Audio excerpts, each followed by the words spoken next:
கோபம் கம்மி பண்ணுது. என் அப்பாவோட வேலை பார்க்கறத நீயோட விடுது. அடித்தடி கட்ட பஞ்சாயத்து ரத்த கிளறி ரவுடித்தனும் எல்லாத்தையும் இந்த நொடியோட விட்டுடுது.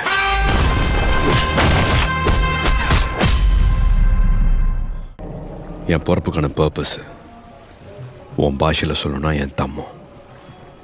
இனி காதல், பரிசுத்த காதல்.